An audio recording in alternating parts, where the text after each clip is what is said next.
So लास्टच्या 2 lecture मध्ये आपण modern periodic table detail मध्ये बघितला. काय डिटेल मध्ये बघितलेला आहे? Modern periodic table. आता आपण काय करायचं आहे तर पिरियॉडिक प्रॉपर्टीज वरती फोकस करायचा आहे.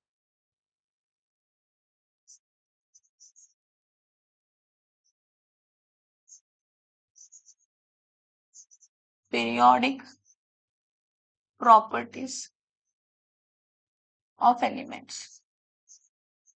कशावरती फोकस करायचा आहे? Periodic properties of what? Elements. आता जेव्हा आपण पिरियॉडिक प्रॉपर्टीज ऑफ एलिमेंट बद्दल डिस्कस करणार आहे त्यावेळी एक तर आपल्याकडे पिरियड मध्ये लेफ्ट टू राईट आपण जातो. काय जातो? किंवा टॉप टू बॉटम, ह्या 2 गोष्टी होतात. Yes or no? हा.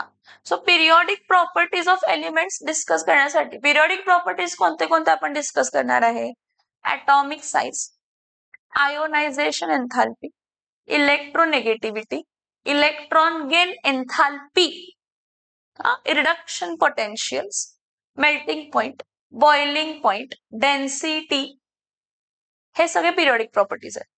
आणि हे जे पिरियॉडिक प्रॉपर्टीज एलिमेंटचे आहेत 2 मेन फॅक्टर्स आहेत ज्यावरती डिपेंड राहतात.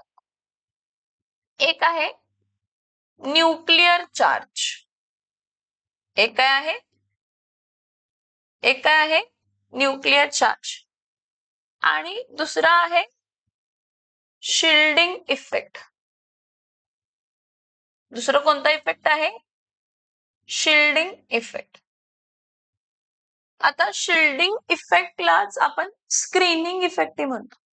शिल्डिंग इफेक्टला काय म्हणतो? येस, शिल्डिंग इफेक्टलाच आपण काय म्हणतो तर स्क्रीनिंग इफेक्ट. शिल्डिंग इफेक्टलाच आपण काय म्हणतो? Screening effect. Now what is nuclear charge? सगळ्यात पहिला न्यूक्लिअर चार्ज म्हणजे काय डिस्कस करूया. हा न्यूक्लियस आहे. ह्या न्यूक्लियस मध्ये पहिल्या शेल मध्ये किती इलेक्ट्रॉन्स आहेत? 2. दुसऱ्या शेल मध्ये किती इलेक्ट्रॉन्स आहेत? कन्सिडर करा, 8 असतात दुसऱ्या शेल मध्ये. तिसऱ्या शेल मध्ये किती इलेक्ट्रॉन आहे? कन्सिडर करा, 1 किंवा 2. ठीक आहे. आता तुमचा न्यूक्लियस पॉझिटिव्हली चार्ज आहे, कारण न्यूक्लियस मध्ये न्यूट्रॉन्स आणि प्रोटॉन्स आहेत, पण त्यातल्या त्यात प्रोटॉन्स पॉझिटिव्हली चार्ज आहेत. मग प्रोटॉन्स पॉझिटिव्हली चार्ज आहेत आणि बाहेरच्या शेल मधले इलेक्ट्रॉन्स नेगेटिव्हली चार्ज आहेत. त्यामध्ये फोर्स ऑफ अट्रॅक्शन डेव्हलप होणार आहे. काय डेव्हलप होणार आहे? हा. सो आता काय आहे की हा जो न्यूक्लियस आहे पॉझिटिव्हली चार्ज आहे, तो आतल्या शेल बरोबर फोर्स ऑफ अट्रॅक्शन डेव्हलप करणारच आहे, पण तो बाहेरच्या शेल बरोबरही फोर्स ऑफ अट्रॅक्शन डेव्हलप करणार आहे. म्हणजे बाहेरच्या शेल बरोबर अट्रॅक्शन, म्हणजे हा पॉझिटिव्हली चार्ज आहे म्हणून ह्या बाहेरच्या शेलना स्वतःकडे ओढण्याचं बघणार आहे. समजतंय का? कारण इलेक्ट्रॉन्स बाहेरच्या शेल मध्ये निगेटिव्हली चार्ज आहेत. नो डाऊट आतले शेल पण न्यूक्लिअर चार्ज डेव्हलप करतातच, पण मेन न्यूक्लिअर चार्ज म्हणजे आपण काय म्हणतो? मेन न्यूक्लिअर चार्ज म्हणजे आपण म्हणतो the force of attraction. The force of attraction. The force of attraction between the positively charged nucleus. Between the positively charged nucleus. The force of attraction between positively charged nucleus and outermost negatively charged electrons. And the force of attraction between positively charged nucleus and outermost shell electrons. Huh?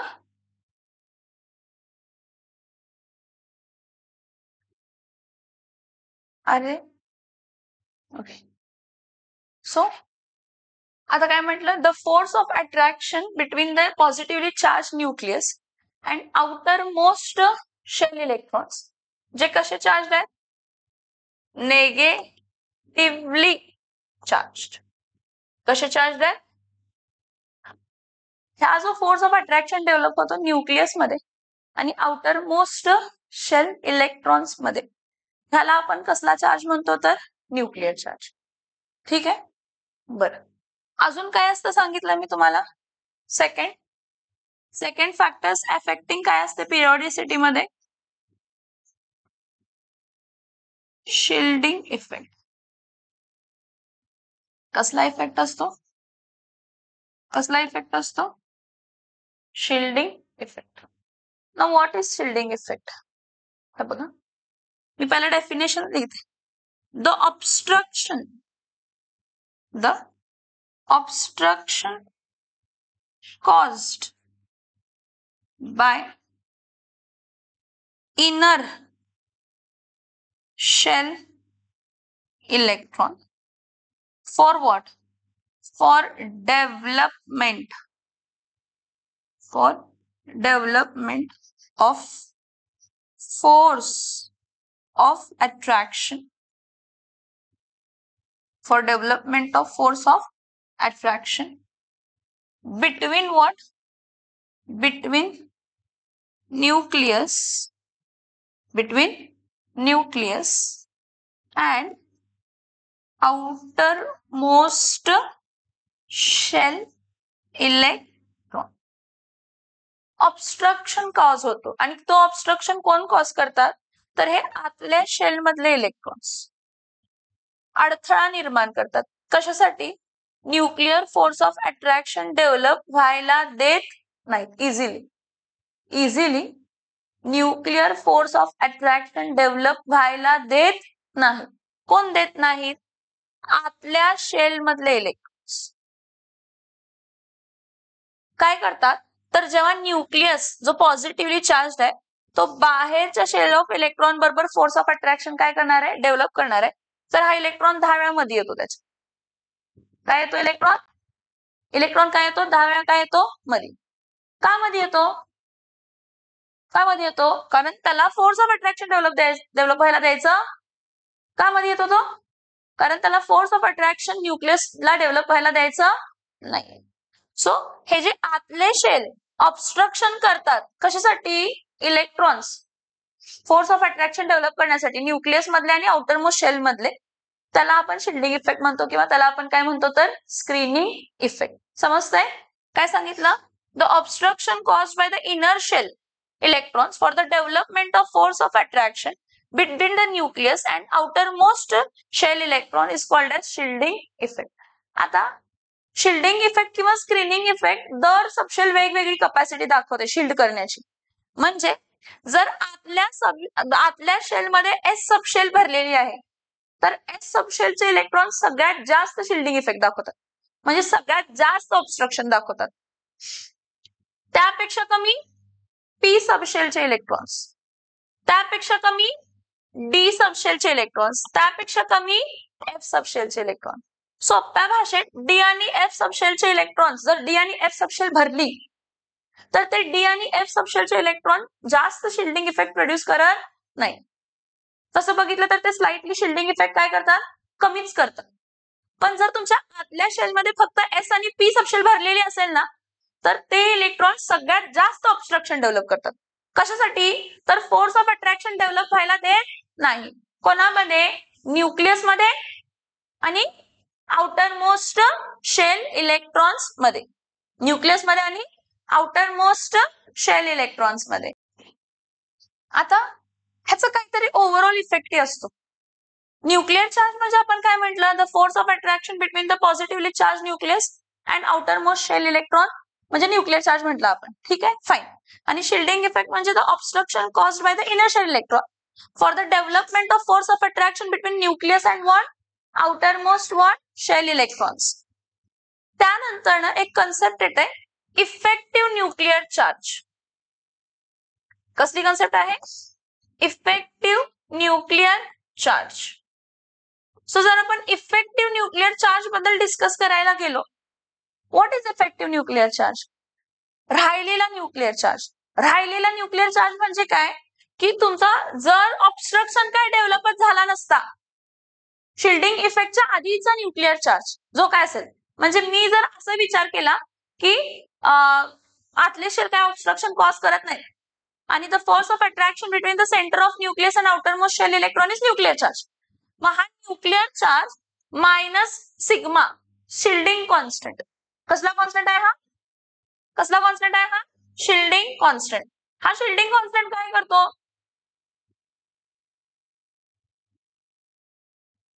हा shielding constant सांगतो, म्हणजे shielding constant सांगतो की आत एवढं screening effect create झालेला आहे. त्यामुळे बघ माझ्याकडे 10 रुपये होते पण 2 रुपये कोणीतरी काढून घेतले. काय झालं? 2 रुपये कोणीतरी काढून घेतले. म्हणजे 2 रुपये कोणीतरी काढून घेतले. 10 मायनस 2 किती झाले? 8.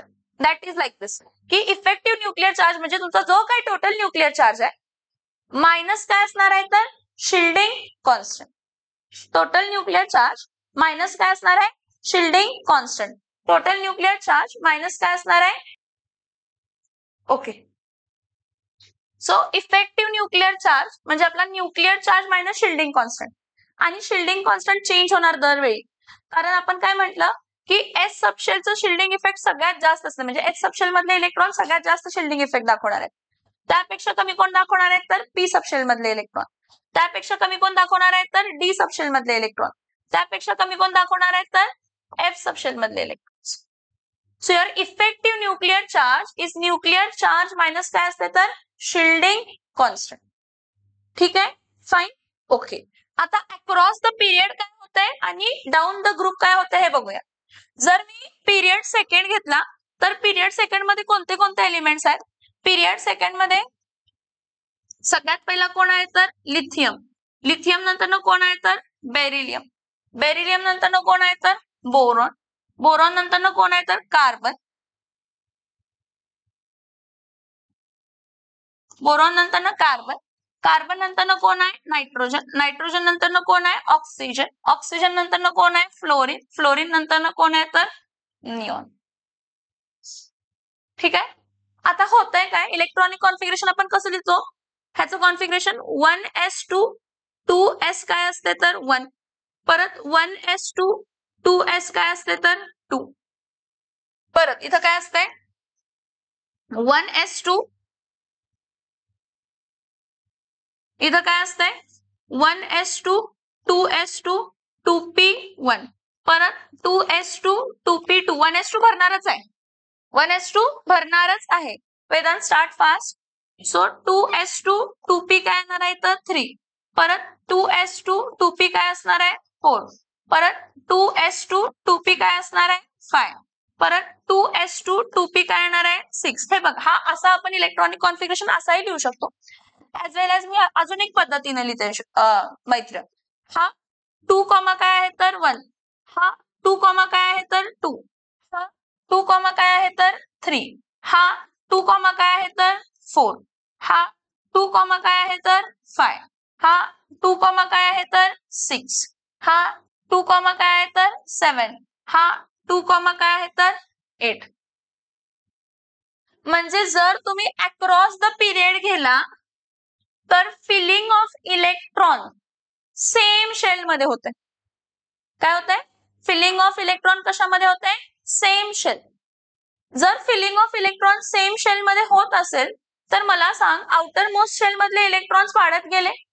मग जर आउटर मोस्ट शेल मधले इलेक्ट्रॉन्स वाढत गेले तर न्यूक्लियर चार्ज काय होत जाणार आहे? वाढत जाणार आहे. कारण जरी आतल्या शेल मध्ये जास्त इलेक्ट्रॉन होते, ठीक आहे, मान्य आहे. हा ह्या केस मध्ये किती इलेक्ट्रॉन होते? 2 आणि इथं 1 आहे. त्यामुळे शिल्डिंग इफेक्ट काय असणार आहे? आतल्याचा जास्त असणार आहे. हे बघ, आपण as we go from left to right काय होतंय?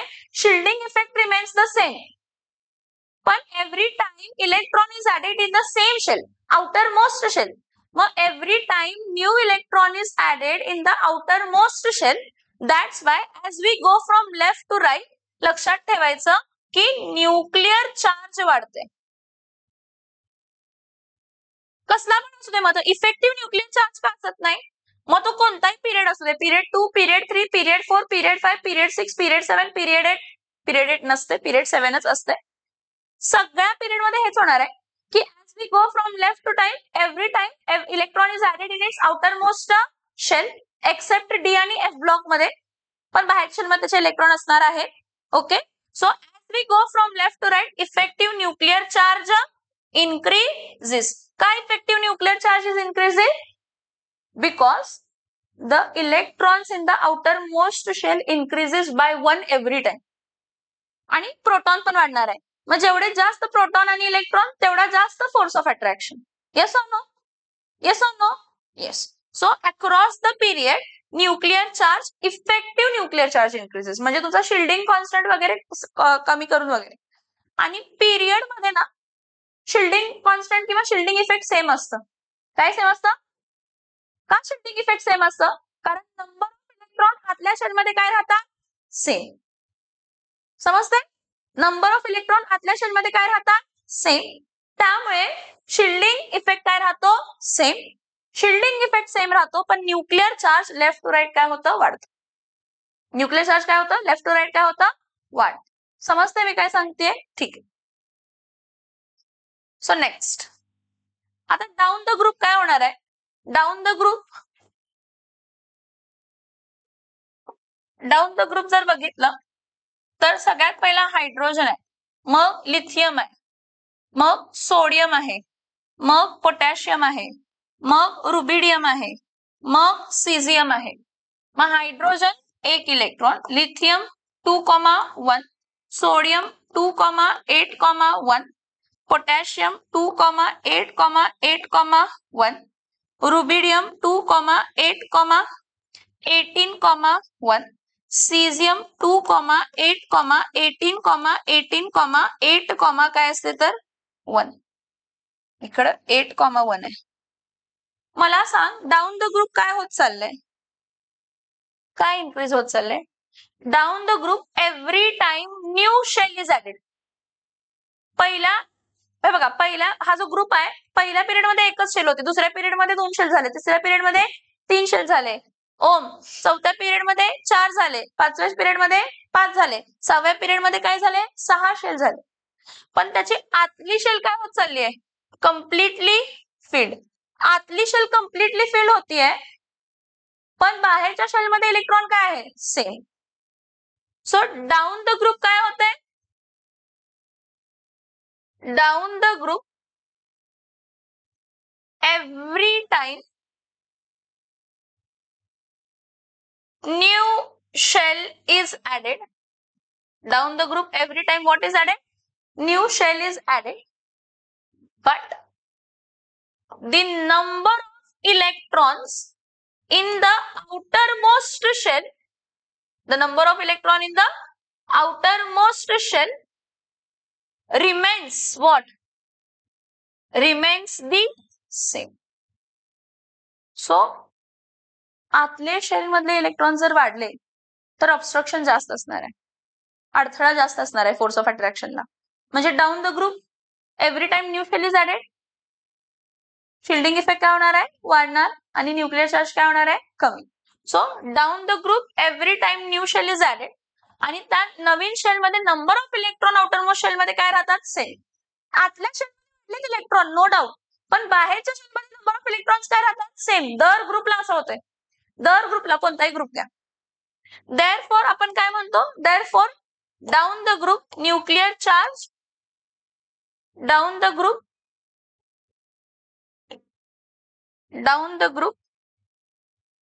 न्यूक्लिअर चार्ज काय होते तर डिक्रीज. डाऊन द ग्रुप कोण डिक्रीज होते? डाऊन द ग्रुप कोण डिक्रीज होते? Nuclear charge. Down the group कोण डिक्रीज होते? Nuclear charge. ठीक आहे.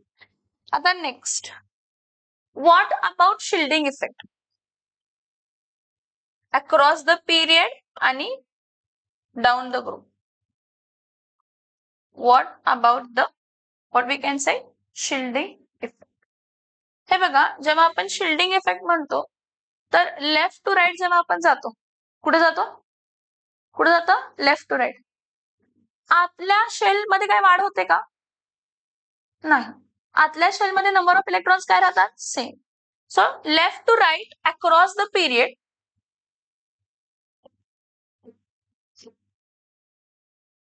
left to right across the period, number of electrons remains the same. What remains the same? What remains the same? Yes, what remains the same? Number of electrons remains the same. So since the number of electron remains the same, shielding effect remains the same. आतले shell same राहतात, त्यामुळे shielding effect काय राहतो? Same. थोड्या books मध्ये तुम्हाला असंही दिलंय की न्यूक्लिअर चार्ज वाढते म्हणजे शिल्डिंग इफेक्ट काय होत आहे? कमी. तो ट्रू पण आहे, पण आत्ताच्या सिनॅरिओ मध्ये नवीन टेक्स्टबुक मध्ये काय सांगितलं त्यांनी की left to right shielding effect काय राहणार आहे? सेम. कारण नंबर ऑफ इलेक्ट्रॉन्स आज सेम आहेत, तर ते सेम वे ना शिल्डिंग करणार आहे. पण as we go from left to right, हे बघा नंबर ऑफ इलेक्ट्रॉन जेव्हा बाहेर वाढत जातात ना, तर आतला शिल्डिंग इफेक्ट आपोआप कमी होतो. कारण आतले इलेक्ट्रॉन्स काय बाहेरचे इलेक्ट्रॉन्स काय म्हणतात? आम्ही जास्त आहे. आता आम्ही इझिली काय करणार आहे? न्यूक्लियस बरोबर चांगलं फोर्स ऑफ अट्रॅक्शन डेव्हलप करणार आहे. कोणाबरोबर चांगलं फोर्स ऑफ अट्रॅक्शन डेव्हलप करणार आहे? न्यूक्लियस बरोबर. मग मला सांग, टॉप टू बॉटम काय होणार रे? शिल्डिंग इफेक्ट वाढणार का कमी होणार? येस. का? आतले शेल भरत चालले आणि आतले शेल पूर्ण भरत चालले. हा may be down the group जेव्हा तुम्हाला एखाद्या वेळी डी आणि एफ भरतंय त्यावेळी थोडस शिल्डिंग इफेक्ट काय येईल? कमी येईल. पण नॉर्मली डाऊन द ग्रुप काय होतंय? Down the group the number of valence electron in outermost shell, number of valence electron in outermost shell remains the same, but inner shells are increasing. आतले shell काय असतात? Increasing असतात. Inner shells are what? increasing, which are filled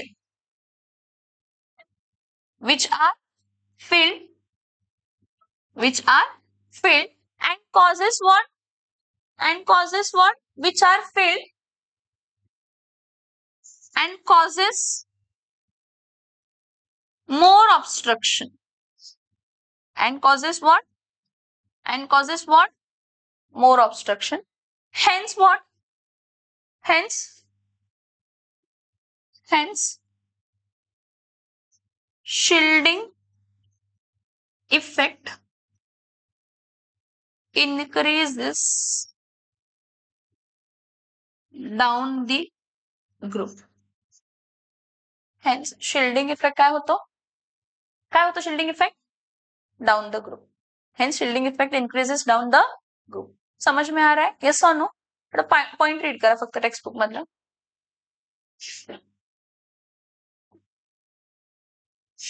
C, आपण जे periodic trends discuss करणार आहे ते mainly nuclear charge आणि कशावरती डिपेंड राहतात? तर शिल्डिंग इफेक्ट. सो आता पिरियॉडिक ट्रेंड्स इन काय तर physical property. Many physical properties of element such as what? Melting point, boiling point and density shows periodicity. Periodicity म्हणजे रिअकरन्स, रिपिटेशन. म्हणजे left to right ते वाढत जातात, टॉप टू डाऊन कमी होत जातात, किंवा टॉप टू डाऊन पण काय होत जातील? वाढत जात असतील. डिपेंड्स की कोणता पिरियड आहे, कोणता ग्रुप आहे, कसा फिलिंग होत. ठीक आहे. So in this section we are going to consider the periodic trends in physical properties. कोणते कोणते डिस्कस करणार आहे? ॲटॉमिक रेडियस ची पिरियॉडिसिटी बघणार आहे. आयोनिक रेडियस, ॲटॉमिक रेडियस आणि आयोनिक रेडियस रिलेटेड आहेत एक दुसऱ्याला. त्यानंतर ना आयोनायझेशन एन्थाल्पी. कोणती enthalpy? Electron gain enthalpy and electronegativity. आता सगळ्यात पहिला पॉइंट आपण डिस्कस करणार आहे कोणता? तर सगळ्यात पहिला आपण पॉइंट डिस्कस करणार आहे ॲटॉमिक रेडियस. सी, ॲटॉमिक रेडियसलाच आपण काय म्हणतो? तर ॲटॉमिक साइज. ॲटॉमिक रेडियसलाच आपण काय म्हणतो? ॲटॉमिक काय म्हणतो? तर साइज. ठीक आहे. आता काय असते बघ, व्हॉट इज ॲटॉमिक रेडियस और ॲटॉमिक साइज? जर आपण न्यूक्लियस घेतला पहिली शेल घेतली, दुसरी शेल घेतली, तिसरी शेल घेतली, जे काय त्याचं कॉन्फिगरेशन असेल ते असेल. The distance between the centre of nucleus and outer most shell. जर तो न्यूट्रल ऍटम असेल तर जर हा ऍटम न्यूट्रल आहे म्हणजे त्यानं कोणतेही इलेक्ट्रॉन लॉस गेन केलेले नाही. फॉर एक्झाम्पल सोडियम कन्सिडर करा, 2,8,1 असेल. पहिल्या शेलमध्ये किती इलेक्ट्रॉन आहेत? 2. दुसऱ्या शेलमध्ये किती इलेक्ट्रॉन आहेत? तर 8. तिसऱ्या शेलमध्ये किती इलेक्ट्रॉन आहेत? तर 1. किती इलेक्ट्रॉन आहे? 1. So the distance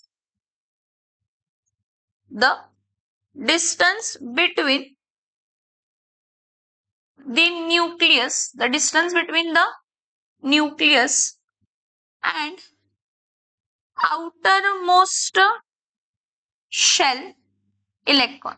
The distance between the nucleus and outermost shell electron is called what? Is called nuclear charge.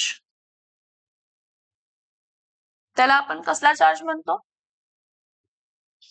हो, बरोबर आहे, न्यूक्लियर चार्ज. काय पॉइंट डिस्कस करतोय? Atomic size. मग असं ब्लाइंडली नाही बसायचं झोप काढत. The distance between the nucleus and outer most shell is called as what? Atomic size. काय म्हणतो आपण ह्याला? येस, ठीक आहे. Now what is ionic size? आता हा सोडियम आहे. ह्या सोडियमनं एक इलेक्ट्रॉन काय केला? लूज, Na++ इलेक्ट्रॉन बनवला. मग ह्याचं कॉन्फिगरेशन होतं 2,8, काय होता? 1. ओके. आणि ह्याचं कॉन्फिगरेशन काय येणार आहे? 2, काय येणार आहे? 8, कारण त्यानं एक इलेक्ट्रॉन काय केला? लॉस केला. कॅटायन फॉर्म केला. काय फॉर्म केला? कॅटायन. ठीक आहे. मग हा आयन फॉर्म झाला ना. मग हा बघ,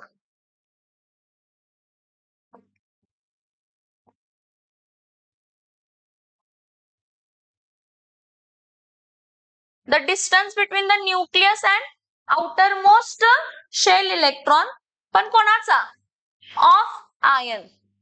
Of is called as which radius? Ionic radius. Ionic radius. किंवा त्यालाच आपण काय म्हणतो? तर आयोनिक साइज. जसं ॲटॉमिक रेडियसला ॲटॉमिक साइज म्हणतो, तसं आयोनिक रेडियसला आपण काय म्हणत असतो? तर आयोनिक साइज. आयोनिक रेडियसला आपण काय सांगत असतो? Ionic size. समजते का मी काय सांगते? Yes or no? Yes or no? Okay. So काय सांगितलं लक्षात घ्या. हा सोडियम आहे 2,8,1. ह्यानं एक इलेक्ट्रॉन लूज केला 2,8. So distance between the nucleus and outer most shell electron is called as which radius? Ionic radius. जर आपण आयन कन्सिडर करत असेल तर नॉर्मली एखादा एलिमेंट आहे तो कॅटायन पण फॉर्म करतोय आणि एनायन पण फॉर्म करतोय. काय फॉर्म करतोय? एनायन. तर नॉर्मली तुमच्या कॅटायनची साइज न्यूट्रल ऍटम पेक्षा काय असते? कमी, कारण त्यांना एक इलेक्ट्रॉन किंवा 2 इलेक्ट्रॉन किंवा 3 इलेक्ट्रॉन काय केलेले असतात? लूज. पण जर तो सेम ऍटम एनायन बनतोय तर त्याची साइज काय असणार आहे? तर जास्त, कारण रिपल्शन वाढणार आहे. काय वाढणार आहे? या केसमध्ये जेव्हा हा आयन कॅटायन जेव्हा फॉर्म झाला, हा वाला सोडियम पासून Na+, हा कॅटायन जेव्हा फॉर्म झाला तेव्हा प्रोटॉन 11च होते, पण इलेक्ट्रॉन किती झाले? 10. तर 11 प्रोटॉन 10 इलेक्ट्रॉन बरोबर फोर्स ऑफ अट्रॅक्शन काय करणार आहेत? स्ट्रॉंगर डेव्हलप करणार आहेत. त्यामुळे साइज कमी होत असते. काय कमी होत असते? मी ते सांगतो साइज कसं कमी होते. ठीक आहे. आता तेच जर मी क्लोरीन घेतलं, क्लोरीन काय असते? 2,8, काय आहे? तर 7. त्यानं एक इलेक्ट्रॉन गेन केला. Cl काय झाला? मायनस. न्यूक्लियस आहे, पहिली शेल आहे, दुसरी शेल आहे, तिसरी शेल आहे. तिसऱ्या शेल मध्ये पहिला 7च इलेक्ट्रॉन होते. आता किती इलेक्ट्रॉन आहेत? 8. पण पहिला काय होते? 17 प्रोटॉन होते, पण आता इलेक्ट्रॉन किती झाले? 18 इलेक्ट्रॉन झाले. एक इलेक्ट्रॉन वाढला, तो रिपल्शन कॉज करणार. रिपल्शन कॉज केल्यामुळे साइज काय होणार आहे? तर वाढणार आहे. सो तुमच्या ऍटम पेक्षा कॅटायनची साइज काय असते? छोटी, आणि तुमच्या ऍटम पेक्षा एनायनची साइज काय असते? तर मोठी. समजते? ठीक आहे. आता हे तर झालं ॲटॉमिक रेडियस आणि ionic radius. Normally most of the compound covalent bonding दाखवतात. कसलं बॉन्डिंग दाखवतात? कोव्हॅलेंट बॉन्डिंग मध्ये काय असतं? Sharing of electron. मग शेअरिंग ऑफ इलेक्ट्रॉनमुळे ओव्हरलॅपिंग झालेलं असते. तर जेव्हा कोव्हॅलेंट बॉन्ड जो काही कोव्हॅलेंट मॉलिक्यूल आहे, जो कोणताही कोव्हॅलेंट काय आहे मॉलिक्यूल, त्या कोव्हॅलेंट मॉलिक्यूलचा सेंटर टू सेंटर डिस्टन्स म्हणजे त्याला कोव्हॅलेंट बॉन्ड लेंथ म्हणतो. काय म्हणतो आपण त्याला? येस. आणि कोव्हॅलेंट बॉन्ड लेंथ पासून काय येते तर covalent radius. Covalent bond length पासून काय येते? So what is covalent radius? Covalent bond length पासून कोव्हॅलेंट काय येते? Radius. So what is covalent radius? Covalent radius is covalent bond length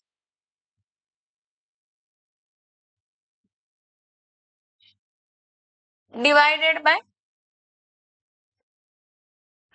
this is covalent radius. समजतंय? तो किती रेडियस बघितला आपण? एक नॉर्मल ऍटमचा ऍटॉमिक रेडियस, कॅटायन किंवा एनायन फॉर्म झाले तर आयोनिक रेडियस, आणि कोव्हॅलेंट मॉलिक्यूल फॉर्म झाले तर त्यामधला सेंटर टू सेंटर डिस्टन्स म्हणजे कोव्हॅलेंट बॉन्ड. तो कोव्हॅलेंट बॉन्ड लेंथ जी आहे त्याला डिवाइड बाय 2 केलं तर कोव्हॅलेंट रेडियस. आता आपण डिस्कस करायचंय मोर प्रिसाइजली एलिमेंट साठी. कशासाठी डिस्कस करायचंय? एलिमेंट. आता एलिमेंट मध्ये काय काय होते बघा. लेफ्ट टू राईट आणि टॉप टू बॉटम. हा लिथियम घेत नाही, दुसरा पिरियड घेते. काय घेते? थर्ड पिरियड घेते. थर्ड पिरियड मध्ये कोण असतं? Sodium, magnesium, aluminium, silicon, phosphorus, sulphur, chlorine, argon. Left to right गेलं तर सोडियमचं कॉन्फिगरेशन काय असतंय? 2,8, काय असतंय? 1. मॅग्नेशियमचं कॉन्फिगरेशन 2,8, काय असतंय? 2. ॲल्युमिनियमचं कॉन्फिगरेशन 2,8, काय असतंय तर 3. सिलिकॉनचं कॉन्फिगरेशन 2,8, काय असतंय? 4. फॉस्फरसचं कॉन्फिगरेशन काय असतंय? 2,8, काय असतंय तर 5. सल्फरचं कॉन्फिगरेशन 2,8, काय असतंय तर 6. क्लोरीनचं कॉन्फिगरेशन काय असते तर 2,8, काय असते तर 7. आणि आर्गॉनचं कॉन्फिगरेशन काय असते तर 2,8, 2,8, काय असते तर 8. होतंय काय? As we go from left to right, मी काय सांगते एक, as we go from left to right every time electron is increased by 1. But in the same shell, but in the yes, मला सांग काय होतंय? As we go across the period, as we go across the period from left to right, from left to right, the electron increases by 1 in the same outermost shell. कोणत्या shell मध्ये? Same outermost shell. त्यामुळे आपण काय बघितलं, काय वाढतंय? Left to right जर filling of electron same shell मध्ये होते तर लेफ्ट टू राईट काय वाढतंय? न्यूक्लियर चार्ज वाढतंय का कमी होतंय? Yes. So as we go across the period from left to right, the electron increases by 1 in the outermost shell. No doubt proton पण increase झालाय, पण आपल्याला दिसतंय काय? इलेक्ट्रॉन increase होत झालाय outermost shell मध्ये. So every time the electron increases by 1 in the same outermost shell, which causes decrease in what? Which causes decrease, which causes increase, which causes increase in effective nuclear charge, increase in effective nuclear charge, and shielding constant or shielding effect remains the same. बघा हा काय सांगितलं मी तुम्हाला की as we go across the period from left to right, the electron increases by 1 in the same outermost shell. which causes increase in the effective nuclear charge and shielding effect. Which effect? Shielding effect remains the same. मग मला सांगा तुम्ही की हा nucleus आहे, ही पहिली shell आहे, ही दुसरी शेल आहे, ही तिसरी शेल आहे. जर न्यूक्लिअर चार्ज इन्क्रीज होतोय दोघांमध्ये, तर हा आउटर मोस्ट शेल इलेक्ट्रॉन आत साइडला ओढला जाणार का बाहेर साइडला ओढला जाणार? कसं बाहेर? न्यूक्लियस बरोबर फोर्स ऑफ अट्रॅक्शन आहे ना, मग न्यूक्लियर बरोबर फोर्स ऑफ अट्रॅक्शन आहे म्हणजे आत ओढला जाणार ना. मग आत ओढला जाणार तर ऍटॉमिक साइज वाढणार का ऍटॉमिक साइज कमी होणार? So as we go across the period from left to right, the electron increases by 1 in the same outermost shell, which causes increase in the effective nuclear charge, and shielding effect remains the same. The result is, ह्याचा effect काय आहे? The effect is atomic radius. Which radius? Atomic radius decreases. Atomic radius decreases across the period. Across the period कोण decrease झाला? त्याचा effect काय झाला? atomic radius काय झाला? डिक्रीज झाला. Left to right atomic radius काय होणार आहे? डिक्रीज. कारण न्यूक्लियर चार्ज काय होणार आहे? वाढणार आहे. आणि शिल्डिंग इफेक्ट किंवा स्क्रीनिंग इफेक्ट काय राहणार आहे? तर सेम. समजते मी काय सांगते? Yes or no? Okay. So what about down the group? Down the group परत आपण डाऊन द ग्रुप दुसरा घेते मी. बेरिलियम नंतर कोण असतंय? मॅग्नेशियम नंतर कोण असतंय? कॅल्शियम नंतर स्ट्रॉन्टियम नंतर बॅरियम नंतर कोण असते? तर रॅडियम. बेरिलियमचं कॉन्फिगरेशन काय असते? 2,2. मॅग्नेशियमचं कॉन्फिगरेशन काय असते? 2,8,2. कॅल्शियमचं कॉन्फिगरेशन काय असते? 2,8,8,2. स्ट्रॉन्टियमचं कॉन्फिगरेशन काय असते? 2,8,18,8,2. बॅरियमचं कॉन्फिगरेशन काय असते? 2,8,18,18,8,2. आणि रॅडियमचं कॉन्फिगरेशन असते 2,8,18,32,18,8,2. काय दिसते डाऊन द ग्रुप? नवीन शेल ऍड होते आणि नवीन शेल मध्ये नंबर ऑफ इलेक्ट्रॉन्स काय आहे? सेम. पण distance between the nucleus and outer most shell वाढणार आहे का? पहिली गोष्ट काय? Every time what is added? Every time new shell is added. पहिली गोष्ट. दुसरी गोष्ट, number of electrons in the outermost shell. Number of electrons in the outermost shell, yes, remains the same.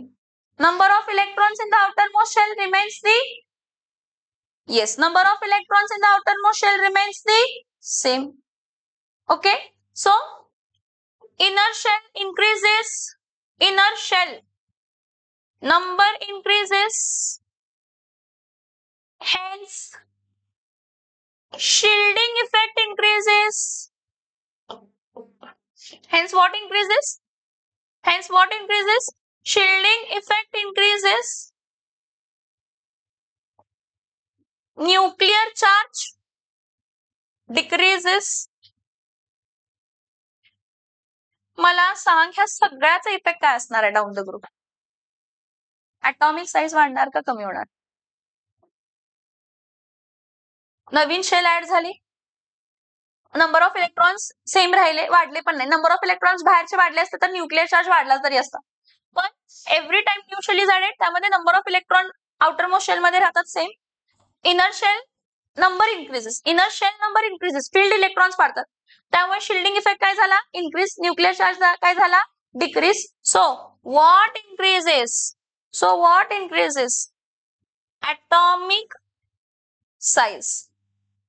atomic size increases down the group.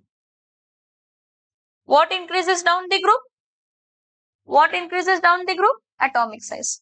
म्हणजे across the period, सगळीकडेच across the period left to right काय होतंय? Atomic radius decrease होते. हा, आणि top to bottom atomic size काय होते, increase. ह्यावरनं 2 conclusion draw करतो आपण. कालचं ओपन करा सायन्सचं. काय की atomic size is directly proportional to shielding effect. Shielding effect जास्त, ॲटॉमिक साईज काय असणार आहे, जास्त. आणि atomic size is inversely proportional to nuclear charge. Nuclear charge जास्त, ॲटॉमिक साईज काय येणार आहे तर कमी. आता थोडे पॉइंट्स आहेत जे तुम्हाला माहित असायला पाहिजेत. काय की एखादा ॲटम आहे, त्याचा जर कॅटायन फॉर्म झाला आणि त्याचा जर एनायन फॉर्म झाला तर साईज मध्ये काय फरक पडतो. हे बघा, ॲटम मध्ये कन्सिडर करा 11 प्रोटॉन होते आणि 11 काय होते, इलेक्ट्रॉन. जर त्यानं कॅटायन फॉर्म केला 1 इलेक्ट्रॉन लूज करून, तर 11 प्रोटॉन आणि इलेक्ट्रॉन किती असणार आहेत तर 10. त्यामुळे पॉझिटिव्हली चार्ज स्पीशीजचा फोर्स ऑफ अट्रॅक्शन काय असणार आहे, जास्त. त्यामुळे जे काय 11 प्रोटॉन्स आहेत ते बाहेरच्या 10 इलेक्ट्रॉन्सला स्वतःकडे ओढणार आहेत. त्यामुळे त्यांचा नॉर्मल ॲटम पेक्षा कॅटायनचा साईज काय असणार आहे तर छोटा. जर त्यांनी एनायन फॉर्म केला, काय फॉर्म केला, एनायन. आता एनायन कसं फॉर्म करणार आहेत, 11 प्रोटॉन आहेत, 1 इलेक्ट्रॉन गेन केला, 12 इलेक्ट्रॉन झाले. इमॅजिन करा, म्हणते मी प्रोटॉन 11 आहेत पण 11 इलेक्ट्रॉन प्लस 1 आहे, म्हणजे रिपल्शन वाढला बाहेरच्या शेलमध्ये. त्यामुळे ॲटॉमिक साईज काय होणार आहे, आयोनिक साईज काय होणार आहे, वाढणार आहे. समजतंय इथपर्यंत? Yes or no? Yes or no? Yes or no? ह्यामध्ये थोडेसे ॲझम्पशन्स पण आहेत, म्हणजे एक्सेप्शन्स पण आहेत. कारण मी तुम्हाला पहिलाच सांगितलं की शिल्डिंग इफेक्ट एस सबशेल सगळ्यात जास्त दाखवते, त्यापेक्षा कमी कोण दाखवते, पी सबशेल. पण डी आणि एफ सबशेल त्यापेक्षाही कमी दाखवतात. त्यामुळे डी सबशेल जेव्हा भरायला लागतं तर समटाइम्स तुमचा न्यूक्लियर चार्ज स्लाइटली वाढतो, कारण जेवढं स्क्रीनिंग इफेक्ट त्यांना वाढवायला पाहिजे मैत्र्य, तेवढं स्क्रीनिंग इफेक्ट तो वाढवत नाही. ओके, सो इथं बघा, you have learn in the chapter 4 quantum numbers, आणि त्यामधला पहिला क्वांटम नंबर होता principal quantum number. So you have learn in this chapter 4 that the quantum mechanic model of an atom describe the extra nuclear part of an atom as an electron cloud, म्हणजे बाहेरचा cloud. As a direct implication of this, the atom has no definite boundary. The atomic size or atomic radius therefore can be estimated from what? From the internuclear distance under different circumstances. In the case of non-metals except noble gases, the atom of an element are bonded to each other by which bond? Covalent bond. म्हणजे non metals मध्ये mostly कोणता bond असतो? Covalent. मग covalent bond आहे तर तुम्ही कसला radius find करणार? Covalent radius. कसला रेडियस फाइंड करणार? कसा फाइंड करतो आपण covalent radius? Covalent bond length घेतो, सेंटर टू सेंटर डिस्टन्सचा न्यूक्लियस बिटवीन, म्हणजे जे काही कोव्हॅलेंट बॉन्डिंग झाले त्यामध्ये सेंटर टू सेंटर डिस्टन्स घेतला, कोव्हॅलेंट बॉन्ड लेंथ त्याला डिवाइड बाय काय केलं तर 2 केलं. So bond length of a single bond is taken as a sum of radii of 2 single bonded atoms. This is called as covalent radius of an atom. For example, bond length कशाची? Carbon carbon diamond ची किती आहे तर 154 picometre. Therefore, atomic radius of carbon is estimated to be 77 picometre. कारण bond length 154 आहे ना, त्याचा अर्ध. ठीक आहे. Now, bond length of Cl bond in Cl2 is measured by as 198 picometre. मग त्याचा रेडियस किती असणार आहे? 99. हे कोव्हॅलेंट बॉन्ड लेंथ बद्दल झालं. हे ऍटम्स आहेत. कसले आहेत? मग ऍटम्स असे चिटकून असतात. मग तर आपण त्या दोघांचं डिस्टन्स घ्यायचं, त्याला डिवाइड बाय 2 करायचं, त्याला मेटॅलिक रेडियस म्हणतो. काय म्हणतो त्याला? हे ओव्हरऑल डेफिनेशन आहेत दरवेळेचे वेगवेगळे. पण नॉर्मली आपण काय करतो, कोणताही ॲटॉमिक रेडियस घ्यायचा असेल तर न्यूट्रल ॲटम कन्सिडर केला तर distance between centre of nucleus and the outermost काय घेतो तर shell. So in the case of metal, the distance between the adjacent atom in the metallic sample is measured. 1/2 of this distance is taken as a metallic radius. Thus, atomic radius, कसला radius? Is 1/2 of the internuclear distance between the 2 adjacent atoms of metal or 2 singly bonded atoms of non-metal.